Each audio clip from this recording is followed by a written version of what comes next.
হবে না যতদিন পর্যন্ত নিজের স্বধর্মকে রক্ষা করার জন্য আপনার অনুপ্রেরণা না জাগ্রত হবে, ততদিন পর্যন্ত শুধু আপনার সার হবে আসা আর যাওয়া। আপনাদের একটা কথা জেনে রাখতে হবে, আপনি নিরাপদে আছেন। পাশের বাড়ির আরেকজন মার খাচ্ছে, আপনি কিচ্ছু বলছেন না, তাকে অন্যায়ভাবে মারছে, ভেবে দেখবেন ওই মারটা আগামী দিনের জন্য আপনার কপালেও ঘটবে। আর যদি আপনি প্রতিবাদ করতে পারেন, অন্যায়ের বিরুদ্ধে যদি লড়তে পারেন, তাহলে অসুরের বিনাশ করার জন্য ভগবান আবার পৃথিবীতে আসবেই নেবে। এটা চিরন্তর সত্য কথা জেনে রাখবে। আসতেই হবে ভগবানের। কে বলছে ভগবান আসবে না? আসবেই, বারংবার আসবে। তিনি কথা দিয়েছে। অন্য ধর্মে কি বলেছে? আমি সমস্ত ধর্মকে শ্রদ্ধা করি, কিন্তু আমার সনাতন ধর্ম বলছে বারংবার প্রভু আসবেন পৃথিবীতে। যখনই তার ভক্তের প্রতি অনাচার হবে, তখনই ভগবান পৃথিবীতে নেমে আসবে।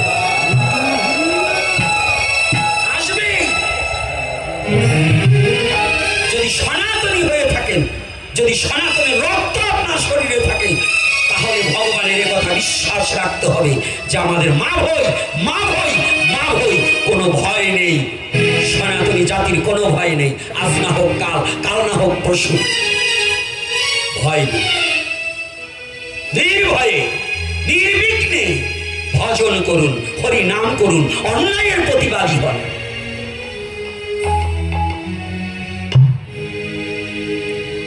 তবে সাবধান, নিজের ধর্ম মেনে চলবেন, পরধর্মকে সম্মান করবেন। অন্য ধর্মের আমাদের নিয়ে হাতাতে হবে না, অন্য ধর্মের কোনো কথা আমাদের বলতে হবে না, শুধু নিজের স্বধর্মকে প্রতিপালন করুন।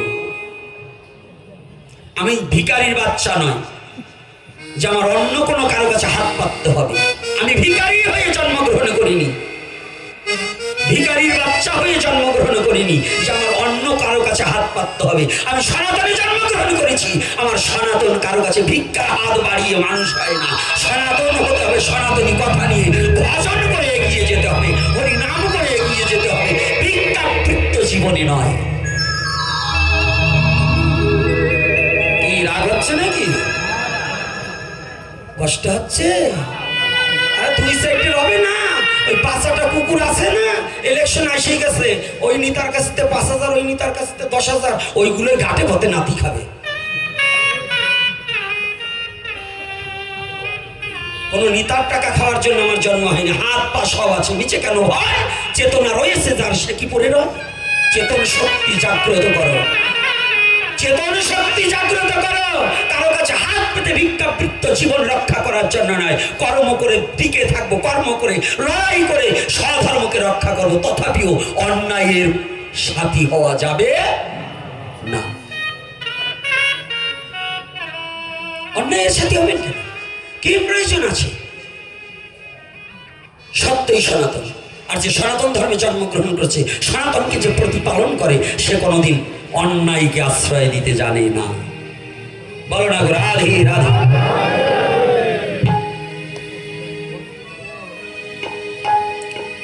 অন্যায়কারী কথা ছোট করে বললেও অন্যায়, বড় করে বললেও অন্যায়। বুঝবেন, ধর্মপুত্র যুধিষ্ঠির একটু ছোট করে সত্যি কথা বলছে, তার ছোট হয়েছে দেখে কিন্তু তার নরক দর্শন করতে হয়েছে। এই যে কি বাবা, ধর্মপুত্র যুধিষ্ঠির ভগবানের কথাটা একটু ছোট করে বলছে। অশ্বত্থামা হত ইতি গজ, কথাটা বলছেন, গজ কথাটা ছোট করে বলছে। আর কি বলছে? পিতা সব জায়গায় দুর্বল, মানে পুত্রের কাছে। যদি পুত্র নিধনের কথাটা যদি পিতার কানে যায়, তাহলে তো পিতা দুর্বল হয়ে যাবে। দেখুন সনাতন ধর্মের কত চমৎকার, আমাকে বুঝাবার জন্য কত সুন্দর কথা বলেছে। একটু খালি বুঝে নিতে হবে, না বুঝতে পারলে একেবারে বরবাদ হয়ে যাবে। আচ্ছা বলুন তো, একজন ঘি জিনিসটা ভালো না, ক্রিম কিনে আনছে 35 কিলো, একটু বড় কড়াইতে চাল দিচ্ছে। তো কর্তা ক্রিমে যে ঘি হয় এটা জানে, কিন্তু ঘি ওই লাড়তে হয় মাঝে মাঝে, ক্রিম এটা জানে না। বড় কড়াইতে একেবারে কাঠের উনুনে জ্বালিয়ে দিয়ে উনি একেবারে চলে গেছে। এদিকে ক্রিমে যখন জাল হচ্ছে, নিশ্চিত পুড়ে একেবারে কায়দা মতো 4 আঙুল সর পড়ে গেছে, পুড়ে কালো ছাই হয়ে গেছে। গন্ধ বেরোচ্ছে, গন্ধ বেরোচ্ছে, কে কি ছুটে আছে, এই গন্ধ বেরোচ্ছে কিন্তু কড়াই থাকে। এখন ঘি যখন নামিয়েছে, ঘিও হয়েছে, হয়নি তা না, এখন আর খাওয়া যাচ্ছে না। বলেন তো কেন? কেন? পুড়ে গেছে। তাই ঘি যত দামি হোক, যদি পুড়ে যায় তা যেমন খাওয়া যায় না, গন্ধযুক্ত হয়ে যায়, তদ্রূপ আপনি সাধন ভজনে যতই করেন না কেন, যদি সজাতি চিন্তা হৃদয়ে না থাকে, ওই সাধন ভজন সব বিফলে চলে যায়। আপনি বড় সাধু, অনেক কিছু জানেন। ওই যে পণ্ডিত পণ্ডিত, এই আজকের পণ্ডিত, এই যে লিপস্টিক মার্কা পণ্ডিত, দুটিয়ে দৈরে নিয়েছে, এই দেখেন, এই একটা, এই একটা বড় কষ্ট করে। তা আমি জিজ্ঞাসা করছি, বাবা কেমন রেজাল্ট হয়েছে, কেমন? কয় আমি মা কালী সংস্কৃত কলেজ থেকে ফার্স্ট বয়। তা আমি জিজ্ঞাসা করছি, বাবা এইটি কি? কয় কি আমি দেখে নয়, তাই দেখবার গেছে কি জানেন, এই যে এইরকম একটা, ওই যে খালি ঘুরেছে ওই একটা, বললেন তো কি মোবাইল। তাই এগুলো পড়া পণ্ডিত নয়, মোবাইল পণ্ডিত, বুঝছেন? এগুলো হলো মোবাইল পণ্ডিত। এই মোবাইল পণ্ডিতরাই জগৎটা দেখাইলো। এখন আর শাস্ত্র পড়া লাগে না, ওই মোবাইল। আজকাল দেখছি কয়েকজন শাস্ত্রী, ভক্তি শাস্ত্রী, ওনারাও আসলে বসে ওই একটা সামনে নিয়েছে, এটা মনে না, তাই ফট করে ওই থেকে চাপ দিয়ে বাদ করে না। ওরে কায়দা রে, সাধন ভজনের দফা সারা, সাধন ভজনের দফা সারা এই মোবাইল পণ্ডিত গোছালায়। তাই যদি সনাতন ধর্ম কিছু করতে চাও, তাহলে আমি একেবারে সবাইকে আজকে নির্দেশ দিচ্ছি, প্রত্যেকটা নর নারী, শুধু নর নয় নারীকে আত্মচৈতন্যবোধ জ্ঞান অনুশীলন করো। নিজের স্বধর্মের প্রতি অনুগ্রহ, আগ্রহ, প্রতিগ্রহ সমস্ত কিছু থাকতে হবে। নিজের স্বধর্মকে রক্ষা করার জন্য এগিয়ে আসতে হবে, সমস্ত দিক থেকে এগিয়ে আসতে হবে। আমাদের সমস্ত দলকে সম্মান দিতে হবে, সমস্ত মানব জাতিকে সম্মান দিতে হবে, সমস্ত ধর্মকে শ্রদ্ধা করতে হবে, কিন্তু নিজের ধর্মকে প্রাণ দিয়ে ভালোবাসতে হবে। সনাতন ধর্ম কোনো ধর্মের নিন্দা করা যাবে না, কোনো ধর্মের নিন্দা করা যাবে না, তাহলে আপনি সনাতন থেকে বাদ হয়ে যাবেন। কোনো ধর্মকে নিন্দা করা যাবে না। তবে একটা কথা, কোনো নেতাকেও নিন্দা করা, সে তো মানুষ। তবে ওই নেতার দ্বারা যদি আমার সমাজের উপকার না হয়, আমার জাতির নিরাপত্তা না থাকে, বাংলাদেশে যেমন আমার কথা হচ্ছে এখন, আমি একেবারে জোর গলায় বলে দিচ্ছি যে যে দলই ক্ষমতায় আসুক, সামনে ইলেকশন ঠিক আছে, কিন্তু সনাতনী জাতির যে নিরাপদ সংখ্যালঘু আইন প্রণয়ন না করে, নিরাপত্তা যদি না দিতে পারে, মন্দির ভাঙা নিরাপত্তা যদি না দিতে পারে, সনাতনীর মা বোনদের ধর্ষণ যদি এইটাকে যদি প্রতিরোধ না করতে পারে, সনাতনীদের জন্য যদি বিচার না হতে পারে, মব সৃষ্টি করে সনাতনী কয়েকশো ছেলে মেয়েকে, নিরপরাধ ছেলে মেয়েকে অন্যরা ফেসবুক ব্যবহার করে, ফেসবুক হ্যাক করে তাদেরকে নিরপরাধভাবে জেলে পুরে রেখেছে, এগুলোকে যতদিন পর্যন্ত চিন্ময় কৃষ্ণ দাস সহ যাদেরকে যতদিন পর্যন্ত জামিন না দেবে, আমরা ইলেকশনের পক্ষপাতিত্ব নয়, আমরা পিয়ার সিস্টেমে না হলে যাবো। কিন্তু আমাদের যদি কোনো দল আমাদের এসে আমাদের আশ্বস্ত করে, যে দল হোক, বাংলাদেশের যত বড় বড় দল আছে, আমরা তাদের হব যারা আমাদের নিরাপদ দান করবে, নাকি আমাদের কোনো কথা হবে না, এটা যেন মনে থাকবে। সবাইকে বললাম, অনুরোধ করি, আমরা তাদের কাছে, আমরা হিন্দু, মুসলমান, বৌদ্ধ, খ্রিস্টান সবাই একত্রাবদ্ধ মানবতার ধর্ম নিয়ে আমরা থাকবো। আমরা কারো হিংসা বিদ্বেষ ছড়ানো যাবে না। সনাতন জাতি কিন্তু এটা চায় না, আর এটা কখনোই করবেন না। কোনো যুবক ছেলেকে বলছে, ফেসবুকে কোনো ধর্ম এবং কোনো কাউকে নিয়ে স্ট্যাটাস দিয়ে নিজের বিপদ ডেকে আনা যাবে না। আজ আমার গৌর হরি, কেমন কথা, গৌর হরি সনাতনকে ডাকি আজে বলে,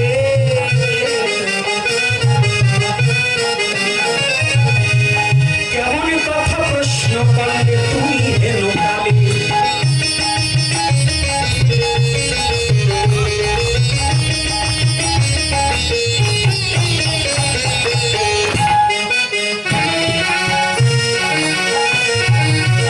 যখনই গৌর হরি বলছে, দেখো আলোচনায় 2-1 ঘন্টায় আমার পোষায় না। আবার এই সন্ধ্যার সময় যেতে হবে, আমার পোষায় না। কারণ কি চমৎকার কথা, প্রত্যেকটা কথা তাৎপর্যপূর্ণ কথা। গৌর হরির এমন কোনো কথা নেই যে জীবের প্রয়োজনে না। কি প্রয়োজন তুমি আমার কাছে জিজ্ঞাসা করলে সনাতন? তুমি যখন জিজ্ঞাসা করছো আমার তো উত্তর দিতেই হবে। তবে শোনো সনাতন, এই কলির যুগে একটা বস্তুর অভাব সব আছে। এখানে যত ব্যক্তি আছেন 71-এর পরে যত অভাব ছিল এখন কি সেই অভাব আছে? আচ্ছা, এই অঞ্চলে কত মাটির ঘর ছিল? আমার অনেক আগে একবার এসেছিলাম, আমার সে পথ যত মনে নেই, তখন দেখছি মাটির ঘর ছিল। এখন মাটির ঘর আছে? আচ্ছা বলুন তো, এই স্বপন বাবার এইরকম বিল্ডিং ছিল না, আজকে গৌরহরি বিল্ডিং দিয়েছে। এই মন্দিরগুলো এত ঢক ছিল না, আজকে টাইলস বসেছে না, কিন্তু একটা জিনিস বসেনি আমাদের, সব বেড়েছে। মহাপ্রভু বললেন সনাতন সব আছে কিন্তু একটা জিনিস নাই, ওই জিনিসটাই দিতে আমি চাই। বললেন কি? সনাতন এই জগতে এখন একমাত্র প্রেম প্রয়োজন। জগতে সব আছে, প্রেম নেই। প্রেমের খুব অভাব ঘটেছে। বলুন প্রেম আছে? আছে? এক সাধু আর এক সাধুর সাথে প্রেম নেই, এক গুরুদেব আর এক গুরুদেবের সাথে প্রেম নেই, এক ভাই আর এক ভাইয়ের সাথে প্রেম নেই, স্বামী স্ত্রীর মধ্যে প্রেম নেই। আছে? বন্ধু বন্ধুর সাথে প্রেম নেই। হ্যাঁ আছে? আমার জীবনে আমার কয়দিন বস, শুক্র শুক্র 8 দিন বস। এই 8 দিনের মধ্যে দুর্গা পূজা আসলে পরে আমি অন্তত 20 জোড়া নারকেলের লাড়ু বানাই আমার ওই ছোটবেলার মুসলমান যে বন্ধুগুলো ছিল ওদেরকে নিয়ে খাওয়াতাম। এই খই, মা খইগুলোকে গুড় দিয়ে জড়িয়ে দিত, সেগুলো নিয়ে খাওয়াতাম। আর এখন কি হয়েছে জানেন? আমরা বলি এই মুসলমানরে এখানে বসতে দেওয়া যাবে না, আর ওরা বলছে হিন্দু ওইগুলো খাওয়া যাবে না। আছে নাকি প্রেম? হ্যাঁ, আমাদের সনাতন ধর্মের মধ্যে কি বলছে দেখুন, এই বৈষ্ণবরা আবার আর একটা আমরা এই বাইর করে নিছি কি, আর করা তো যাবেই। আমাদের একটা জিনিস বাঁচতে হবে, সেটা আচার আচরণ, তাছাড়া আর কিছু বাছার প্রয়োজন নেই। আচার নিষ্ঠা যার না আছে তার কোনো কিছুই হয় না। যদি ব্রাহ্মণকুলে জন্মগ্রহণ করে বৈষ্ণবের ঘরের ছেলে হয়ে, আমাদের মধ্যে আবার বৈষ্ণবের ছেলে এখন আবার বৈষ্ণব হয়, অনেক জায়গায় জাত বৈষ্ণব যারাই বলে। এই বৈষ্ণব কথাটা গায়স্থ হলেও বৈষ্ণব হয়, সংসার ত্যাগ করলেও বৈষ্ণব হওয়া যায়, এতে কোনো বাধা নেই। কিন্তু আচরণটা তো ভালো হওয়ার প্রয়োজন আছে। তো বৈষ্ণবের ছেলে বৈষ্ণব হয়েছে, আবার এই দ্বাদশী একাদশী কোনো কিছুই মানে না, ওই দিনও ঘরে বসে কেন ওই হরি বল চলে, কি এরকম আছে না? তো ওগুলো থেকে সাবধান থাকতে হবে। তাই দেখুন আমাদের মধ্যে ঋষাঋষি টিসাটিসি হিংসা বিদ্বেষ, ওই অমক গুরুদেবের শিষ্য এখানে আসছে, আমার আসা যাবে না। আজকে আমি সবচেয়ে ধন্য যে এত বড় একটা পাটবাড়িতে বর্ণবাদ জাতিবাদ সমস্ত কিছু পরিত্যাগ করে স্বপন কুমার গোস্বামী যে আমাদের আপনাদেরকে ডেকেছে, এই যে ডেকে যে এক জায়গায় বসে এই যে হৃদ্রতা, এই যে আনন্দ বাজার মিলিয়েছে, এইটা যদি প্রত্যেকটা বৈষ্ণব, প্রত্যেকটা ব্রাহ্মণ, প্রত্যেকটা গোস্বামী পরিবারে থাকতো, তাহলে বোধহয় আমাদের সমাজের এবং জাতির আরো উন্নত হতো কিনা বলুন? আমরা সাধুরা একজন সাধারণ ভক্তকে দেখলে ঘৃণা করি না? এক গ্রুপ আছে, একজন বাজার থেকে সবজি এনে দিল, কিন্তু একজন মৎস্যভোজী মা স্নানাদি করে আসছে, খুব বাসনা নিয়ে আসছে, একটা ফল নিয়ে আসছে যে আমি ওই সবজিটা আজকে সাধু সেবার সবজিটা আমি বানিয়ে দেবো। এই তুমি কি প্রসাদ ভুজি? না। ও কিন্তু সত্য কথা বলছে না। এই ওঠো, তুমি ধরলে কেন? ধরলে কেন? এই যে অরণি করে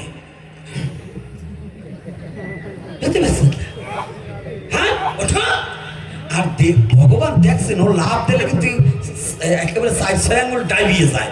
তো এই লোক যদি কেউ মেয়ে ছেলেরে জারি দেয়, সেই মেয়ে ছেলে ভয় না ভাই পারে। কথাটা বুঝছেন? তো এইরকম যদি বলে তুমি ওঠো, মা তো আমার উঠে চলে গেল, কিন্তু উনি কি একবার বিচার করছে যে রসগোল্লাটা নিয়ে ভগবানের বকে দিস, একেবারে পাইলি যে টপ টপ করে 4-5টে মারিয়ে দিস, ওই রসগোল্লা কায় কিটা বানাইছে? কি বাবা সত্য না মিথ্যা বলুন? আচ্ছা বলুন তো, ওই ব্যক্তির যে এই শিরে খাইছে শ্যামসাদের দই, কায়দা মতো দই, যদি পাতে পড়ে দই আমি কি আর রই? কিন্তু ওই যে মৎস্যভোজী মা কত শুদ্ধ চিত্তে শুভ্র বস্ত্র পরিধানে এসে একটু সবজি বানিয়ে দিতে আসছে, যদি আমরা ওকে দূর দূর করে তাড়িয়ে না দিয়ে যদি ওই মাটাকে বলতাম, মা আসছো যখন আজকে করো, কারণ সবজিটা তো পরে ধৌত করতে হবে, মা যদি পারো আজকে তুমি সবজি বানাবে কেন, তুমি ওই রন্ধনশালায় গিয়ে রন্ধন করতে পারতে, যদি তোমার খাদ্য অভ্যাসটাকে একটু পরিত্যাগ করতে। মা ও মা জানো, এ বিশ্ব জগতে ভগবান তোমার এই দেহটা শুধু কাম সম্ভোগের জন্য নয়, এই দেহটা যে গোবিন্দ সেবার নিমিত্তে। ও মা লক্ষ্যহীরা যদি বেশ্যাবৃত্ত করে ঠাকুর হরিদাসের কাছে এসে যদি পরম বৈষ্ণবী হতে পারে, ও মা তুমি এই সাধু সঙ্গ করিতে করিতে তোমার খাদ্য অভ্যাসটা পরিত্যাগ করো, একদিন তুমিও তুলসী দিয়ে আমার গোবিন্দকে নিবেদন করে ওই ভোগ দিলে ওই প্রসাদও আমি তোমার হাতে গ্রহণ করবো। মা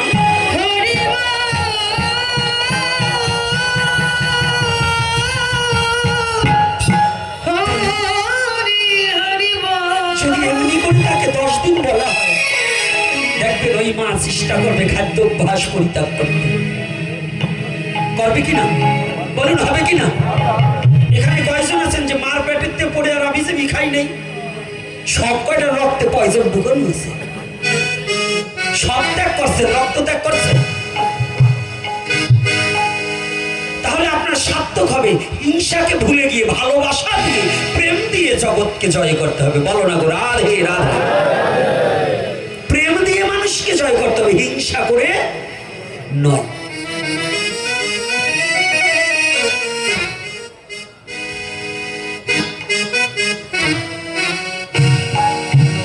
আরো কিছু সময় করবো না, বন্ধ রাখবো? আজকে তো পেটের চিন্তা নাই, যা করে আজকে কায়দা লাগছে। তবে একবারে যে না খাইয়ে রাখবো তা না, ওই যে অনকল না বলবো না, তাও বলবো না, তাও যেন কেমন কেমন হয়। ভগবানের প্রসাদের ব্যবস্থা আছে, সবজি প্রসাদ।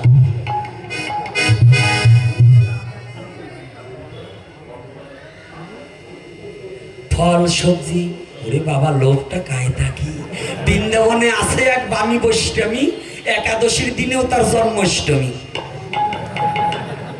এর সত্যি কথা বলি, একেবারে একটা সত্যি কথা বলি, আমার এই একাদশী সাধু হয়েছি খাওয়ার লোভে। আমার এক ঠাকুরদাদা ছিলেন ভালো কীর্তনিয়া, ওই বুড়োটা চলে গেছে, নাম হচ্ছে খগেন বাবু। উনি আমাকে নিয়ে যেতেন সাহাবাড়ি। তো তখন আর একাদশী কি জিনিস এত বুঝতাম না, এখন বুঝি যে আমি একাদশী টসী বুঝি না, আমি একাই দোষী। আর তখন একাদশী কবে আসবে এটা একটু ভাবতাম, যে 3 দিন পর পর একটা করে একাদশী হইতে তো ভালো হইতো। বলেন তো কেন? আমার জন্মমাটির পাশে ওই 3 কিলো 4 কিলো পাশেই সাহা গ্রাম আছে, সাহাপাড়া, বাটিকা বাড়ি নাম। তো ওখানে গেলে পরে তারা করতো কি, এই কীর্তন দোকান করায় টোরায় একটু কীর্তন টীর্তন করতাম ছোটবেলায়, ভালোই কন্ট্রোট ছিল। এখন তো শেষ, এখন যে বাদুরে 60-র মতো চেহারাও গেছে, শক্তিও গেছে, ভক্তিও গেছে, কিছু নাই। তো যাইতাম দাদুর সাথে, গেলে পরে ওই করতাল বাজে, উনি আগে কীর্তন করতাম, আমি একটু পরে পিছনে গাইতাম। তো ছোটবেলার কথা তো, তো কীর্তনে খুব একটু জমলে পরে আদর করত সবাই। কারণ তখন আর ওই কাম কামনা দেহে ছিল না, তো ওই মায়েরাও জড়াই দিয়ে কত আদর করত। আর এখন এই ওষুধটা কাম কামনা আছে দিয়ে মাগো চরণ ছোঁয়া দেয় না। তো এইবার গেলে পরে ওই হরিবাসরের পরে কীর্তন চাইখান করার পরে বাবা এত বড় একটা থালিতে 5-7 খান লুচি দিত, 4 খান আটার রুটি দিত, ছোলার ডাল, এতগুলো তরকারি, একেবারে পেটও কায়দা মতো ছিল। পেট এখন একটু চাপি গেছে, তো এই সারা গায়ের মধ্যে এই খালি মাথাটা বাদে সব জায়গায় খোল। কথাটা বুঝছেন? আমার এই মাথা বাদে মানে যেমন এই আমার বাবা পাশে এটা বসা, সোহা কেজি চাইলির অন্ন একবারে ধ্বংস করবে, তারপরে কয় বাবা একটার উপরে একটা তুই কেবল সাজাইছি। মাঝে মাঝে অবাক হয়ে যায় যেটা করে কি। শোনেন, আরে আনন্দের তো দরকার আছে, আছে না বাবা? যেখানে আনন্দ নাই সেখানে গোবিন্দ নাই, যেখানে আনন্দ সেখানে গোবিন্দ, তাই না বাবা? নবরসের গৌর আমার উদয় নদিয়ায়, নব মানে নূতন, নব মানে নয়, নাকি? নূতন রসের কথা বলতে হবে। ভাগবতে আছে সবই যাহা চাবি তাহা পাবি। সব পোলাপান কি হরি কথার জন্য আসছে? কেউ আসছে গোপীনাথ ইউটিউবে দেখে একটু দেখেছি, আর কেউ আসছে নিজে হাসাহাসির গল্প মাঝে মাঝে বলে একটু হাসি এসে। হাসলে 2টি উপকার হয়, কি হয় জানেন? হাস্যরস উপলব্ধি করা হয় আর হার্ট ভালো থাকে, কোনো ব্যতিগ্রস্ত হয় না। এই জন্য হাসার গল্প প্রয়োজন। তো বলুন তো, এই 7-8 খান লুচি, 4 খান রুটি, ছোলার ডাল 1 বাটি আর সবজি 1 বাটি হলি, তারপরে আবার রসগোল্লা 4-5টা। বলেন এইরকম বসান দিলে পরে একাদশী 2 দিন পর পর হইলে অসুবিধা আছে? 2 দিন পর পর, আমি তখন খালি ভাবতাম 2-3 দিন পর পর একাদশী হয় না কে? আর ওই ঠাকুর দাদারে বলতাম, দাদু কি বলো তো কবে একাদশী? তো এই জন্য বলছি, তো সেইটা থেকে একটু নিষ্কৃতি পাইছি। কিছু লোকের যদি ওইরকম আমার বাবা যে ফলের কথা বললো, যদি 2টো কমলা, 2টো পেয়ারা, 4টে কলা, আরে তবু খান, তবু একাদশী কইলেন। যদি তাতেও না হয়, কলার কাতি গলায় ঝুলে 8 পেন আর খাবেন, তবু একাদশী কইলেন। কি করা যাবে না? তবু একাদশী করতে হবে। বলো না রাধে। এইবার সনাতন গোস্বামীকে বলছে কিসের প্রয়োজন? এখন জগৎ জীবের কিন্তু প্রেমের প্রয়োজন।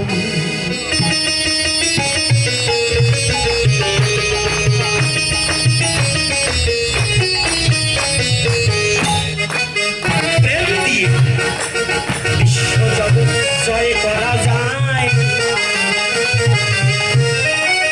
প্রেম শূন্য ভজন করলে কৃপা তাতে হয়।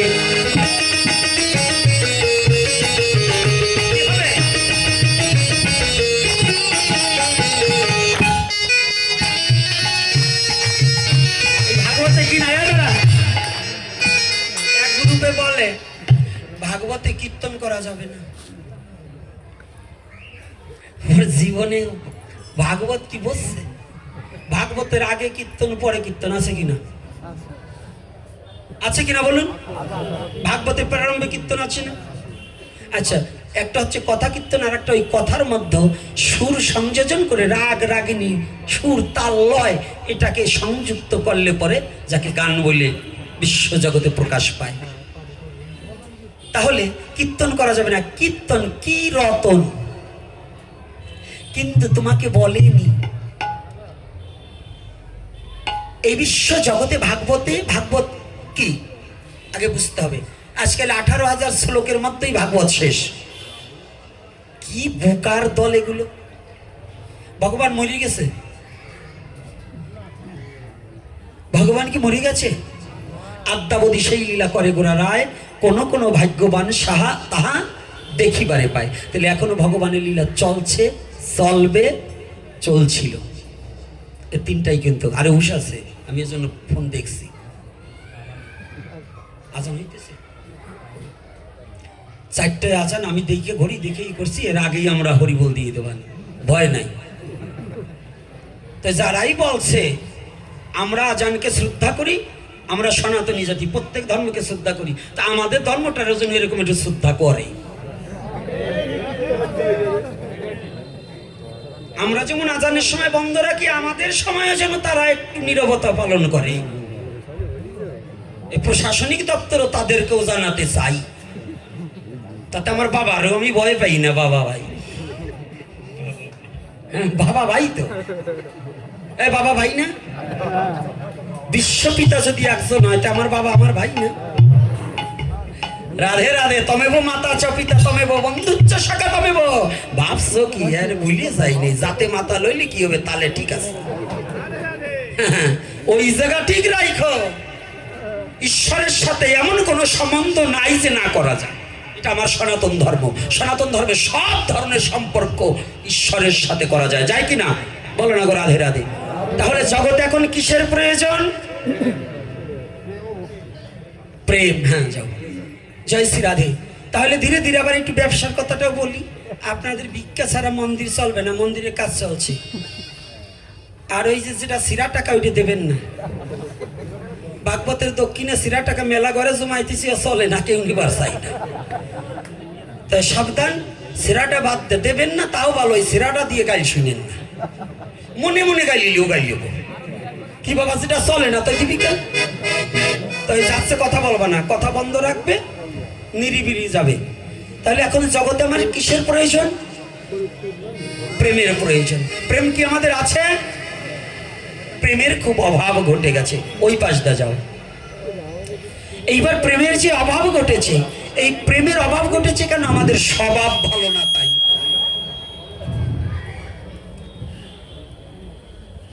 আমার স্বভাব ভালো না তাই। এই স্বভাব ভালো করতে কি প্রয়োজন জানেন?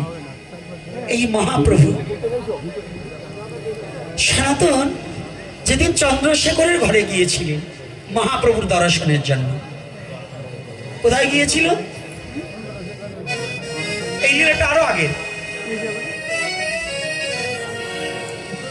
চন্দ্রশেখরের ঘরে যখনই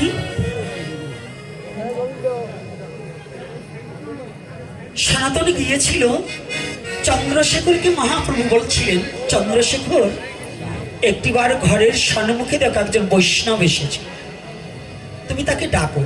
আমরা বলছি ডাকো, কিন্তু চৈতন্য চরিতামৃতে লেখা বোলাও হোক। কি লেখা? বোলাও হোক। কারণ উড়িয়া ভাষা এবং বাংলা ভাষা মিক্সড করা হচ্ছে চৈতন্য চরিতামৃত।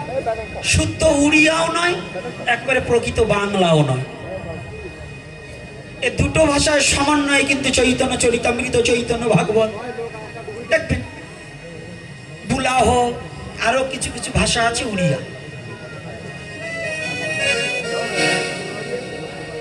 চন্দ্রশেখর ঘরের সম্মুখে গিয়ে দেখে একজন দরবেশ। দরবেশ বোঝেন তো? এই যে আমাদের মধ্যে চুলদারি রাখলে কেউ কেউ বলে উনি সহজিয়া, মানে উনি পিছনে শিখা রাখছে, তাইতে উনি একেবারে গৌরী হয়ে গেছে। আর ওই যারা চুলদারি রাখছে ওরা সহজিয়া। বাবা, তাহলে আমরা যদি সহজি হই, তোমার ব্যাসদেব সহজিয়া আগে, তারপরে এই কলির যুগের সবচেয়ে বড় সহজি হচ্ছে অদ্বৈত প্রভু। এই অদ্বৈত প্রভুর চুলদারি ছিল না?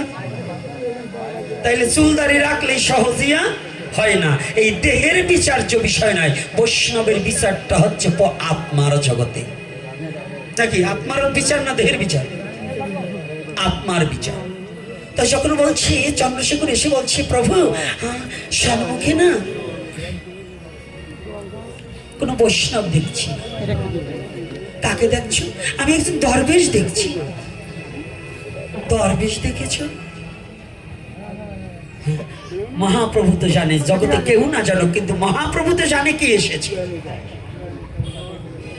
মহাপ্রভু যখন জানে যে কে এসেছে, অমনি মহাপ্রভু ঘরের দরজায় গিয়ে ডাকছে, দুটি হাত উত্তোলন করে দিয়ে ডাকছে, সনাতন আমার কাছে আসো বাবা। কিন্তু সনাতন দূরে দাঁড়িয়ে একমাত্র প্রভুর চরণ পানে তাকিয়ে দুটি চোখের জলে ভাসছে।